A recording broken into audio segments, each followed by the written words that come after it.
রাজ্যে জরুরি অবস্থা জারির মাধ্যমে সেনাকে ব্যবহার করে মুখ্যমন্ত্রী মমতা বন্দ্যোপাধ্যায়কে ক্ষমতাচ্যুত করার ষড়যন্ত্র হচ্ছে বলে বিস্ফোরক দাবি করেছেন মালদা জেলা তৃণমূল কংগ্রেসের সভাপতি। ফোর্ট উইলিয়ামে সেনাদের সঙ্গে প্রধানমন্ত্রীর বৈঠক নিয়ে দলীয় কর্মসূচি থেকে বিজেপিকে তীব্র আক্রমণ করেছেন মালদা জেলা তৃণমূল কংগ্রেসের সভাপতি তথা বিধায়ক আব্দুর রহিম বক্সী। রাজ্যের বিরোধী দলনেতা শুভেন্দু অধিকারী এবং কেন্দ্রীয় প্রতিমন্ত্রী সুকান্ত মজুমদারকে মির্জাফর বলে বেলাগাম আক্রমণও করেছেন। মালদার রতুয়া 1 নম্বর ব্লক তৃণমূলের উদ্যোগে ভিন রাজ্যে বাংলা ভাষাভাষীদের উপর আক্রমণের প্রতিবাদে কর্মসূচি হয়েছে। প্রথমে একটি মিছিল হয়, পরবর্তীতে হয় পথসভা। আব্দুর রহিম বক্সীর অভিযোগ, প্রধানমন্ত্রী এবং স্বরাষ্ট্রমন্ত্রী রাষ্ট্রপতি শাসনের চক্রান্ত করছেন। তারা ভাবছেন তাদের সেনা দিয়ে, বিএসএফ দিয়ে, সিআরপিএফ দিয়ে মুখ্যমন্ত্রীকে গদিচ্যুত করবেন, আর তাদের মদত দিচ্ছে বাংলার মির্জাফর, শুভেন্দু অধিকারী, সুকান্ত মজুমদার। দাবি বিধায়ক আব্দুর রহিম বক্সীর। সঙ্গে আরো অভিযোগ, বিজেপি, কংগ্রেস, সিপিএম কে টাকা দিচ্ছে। তারা ছোট ছোট মিছিল করছে ভোট কাটার জন্য,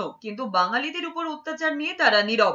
যদিও এই নিয়ে তৃণমূলকে পাল্টা কটাক্ষ করেছে বিজেপি, শুরু হয়েছে রাজনৈতিক তরজা।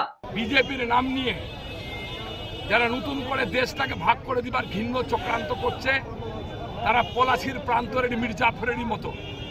আর যারা হাত ধরে রবার্ট ক্লাইভ নামক গুজরাটের বণিক এখানে এসে আমাদের দেশ রাজ্যটাকে দখল করতে চাইছেন, সেই মির্জাফরের নাম, তার বাড়ি হচ্ছে কাঁদিতে, তমলুকে, মেদিনীপুরে। সে বিরোধী দলের নেতা। আমি সেই কারণেই বলেছি যে উনি আরেকবার আমাদের দেশটাকে পরাধীন করে দিতে চান, আমাদের দেশটাকে ভাগ করে দিতে চান, সেই কারণে সে কথা বলা।